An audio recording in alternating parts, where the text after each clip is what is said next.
नमस्कार दोस्तों, मैं रविंद्र वाजपेयी जनमत में आपका एक बार फिर स्वागत करता हूं। कल मैंने आपसे वर्ष 2022-23 के बजट पर चर्चा की थी। उस समय बजट संबंधी पूरी जानकारी और आंकड़े चूंकि उपलब्ध नहीं थे, इसी चर्चा को मैं बहुत विस्तार नहीं दे पाया था। किंतु आज समाचार माध्यमों के जरिए बजट के समस्त प्रावधान हम सबके सामने आ गए। इस बजट में जो सबसे बड़ी बात हमें देखने मिल रही है कि बजट का जो घाटा है और राजकोषीय घाटा है वो अभी भी बहुत ज़्यादा है। जैसा वित्तीय विशेषज्ञों से हमें पता चलता है, इस वित्तीय घाटे की जो भरपाई है सरकार दो तरह से करती है। या तो वो हम पर अधिक कर और अधिभार लगाती है, या फिर विभिन्न संस्थानों से कर्ज देती है। इन संस्थानों में हमारे देश के भी संस्थान होते हैं और विदेशी संस्थान भी होते हैं। और ये कर्ज जो है जिन उद्देश्यों के लिए दिया जाता है उनमें एक तो विकास है और दूसरा सरकार का अपना खर्च है। ये बात बहुत सालों से विचारणी है कि सरकार अपना खर्च कम करे। जो down sizing of the government का कंसेप्ट आया था, जिसके तहत मंत्रिमंडल छोटे किए गए, और सरकार को ये भी लगा कि हमें अपना जो ढांचा है ह्यूमन रिसोर्स का, उसको भी कम करना चाहिए। हालांकि उस दिशा में कोई स्पष्ट घोषणाएं तो नहीं हुई, किंतु हम सभी देख रहे हैं कि धीरे धीरे सरकार जो है अपने महकमों में भर्ती कम कर रही है या छटनी कर रही है। बहुत सारा काम निजी क्षेत्रों में दिया जा रहा है, आउटसोर्सिंग की जा रही है। और जैसा कि हम देख रहे हैं कि बहुत सारे सरकारी उद्यमों का विनिवेश भी हो रहा है, बहुत सारे संस्थान बेचे भी जा रहे हैं। इन सबसे सरकार जो धन उगाने की कोशिश कर रही है, उसके पीछे दो लक्ष्य हैं। एक तो सरकार को विकास कार्यों के लिए, अपना खर्च चलाने के लिए और पूंजी के व्यय के लिए पैसा मिलता है, और दूसरी बात यह है कि सरकार को जो घाटा इन सरकारी उद्यमों से हो रहा था वो कम हो जाता है या बंद हो जाता है। अभी इसी जनवरी के माह में हमने देखा कि एयर इंडिया जो है उसका मालिकाना हक टाटा के पास चला गया। सरकार और भी कई उद्यम अपने धीरे धीरे बेचती जा रही है।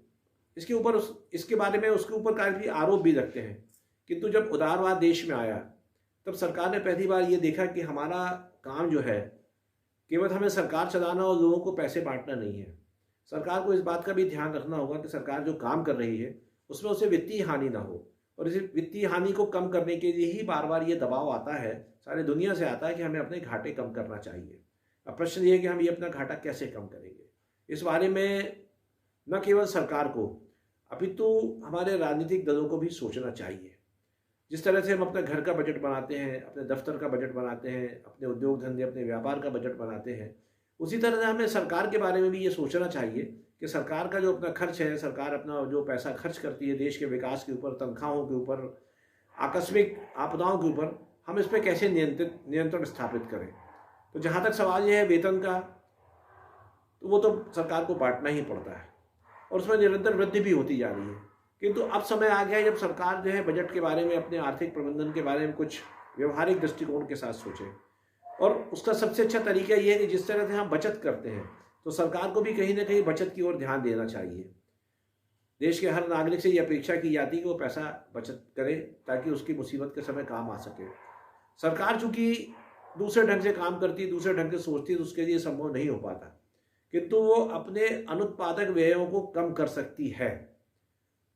विभिन्न सिफारिशों में सरकार के पास ये सुझाव आए हैं कि उसे अपने अनुत्पादक व्यय कम करना चाहिए। किंतु इसमें जो सबसे बड़ी बाधा आती है वो है हमारी चुनाव प्रणाली। हम देख रहे हैं कि हमारे देश में निरंतर 5 वर्ष तक चुनाव ही चुनाव होते हैं। शायद ही ऐसा कोई वर्ष जाता हो जिसमें किसी न किसी प्रांत में चुनाव ना होता हो। उसके कारण हमारे यहाँ देश में एक पॉलिसी पैराडाइज भी स्थापित हो गया है। केंद्र सरकार के ऊपर हमेशा ये दबाव होता है कि जब राज्यों के चुनाव आते हैं तो वो उस राज्यों को संतुष्ट करने के लिए या वहाँ की जनता की नाराजगी से बचने के लिए कुछ न कुछ ऐसे कदम उठाती है जिससे कि हमारे बजट का राजस्व घाटा बढ़ता है। अब अगर हम देश में अपनी चुनाव प्रणाली को संशोधित करें, उसे पुराने पैटर्न पर जाएं, जैसा कि 1967 तक होता था कि पूरे देश में एक साथ आम चुनाव होता था, यदि आज हम उस प्रणाली को फिर से दोबारा स्थापित कर सकें तो मुझे लगता है कि प्रतिवर्ष देश में हजारों करोड़ रुपए का खर्च बचेगा, जो कि पूरी तरह से अनुत्पादक व्यय है।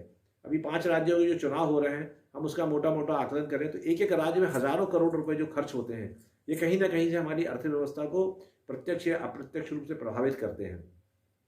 मैं आज इस चर्चा के माध्यम से एक विषय आप सबके सामने छोड़ता हूँ। ये केवल मेरा विषय नहीं है, ये आप सबका विषय होना चाहिए, क्योंकि सरकार को जो घाटा होता है, बजट में जो घाटा सरकार हमारे सामने पेश करती है, उसकी कहीं ना कहीं या तो वसूली करती है या उसका जो बोझ है, उसका जो ब्याज है, उस कर्ज की जो अदायगी कहीं ना कहीं हम नागरिकों के सिर पर ही आती है। और न केवल आज आ रही है, बल्कि हमारी आने वाली पीढ़ियां भी उसका भुगतान करती रहेंगी। तो क्यों ना हम सरकार के ऊपर ये दबाव बनाएं। कम से कम समाज का जो सुशिक्षित वर्ग है, जो अर्थशास्त्र के बारे में थोड़ी बहुत जानकारी रखता है, वो सरकार के ऊपर ये दबाव बनाए कि वो हमारे जो घाटे हैं, घाटे की जो योजनाएं हैं, घाटे के जो हमारे तौर तरीके हैं, उनमें किसी न किसी कटौती की जाए। हमारा भारत का जो समाज है, बचत जो है वो हमारा मूल स्वभाव रहा है। अब इस स्वभाव को हमें न केवल व्यक्तिगत रूप से बल्कि सार्वजनिक रूप से भी अमल में लाना चाहिए और सरकार को इस बात के लिए हम सबको प्रेरित करना चाहिए कि वो जो फालतू के खर्चे हैं वो बंद करें। इस संबंध में क्या निर्णय होगा, कैसे निर्णय होगा, ये एक बहुत समग्र विचार का विषय है और हम सोचते हैं कि जब समय आ गया है, इस बारे में हमें सोचना चाहिए। धन्यवाद।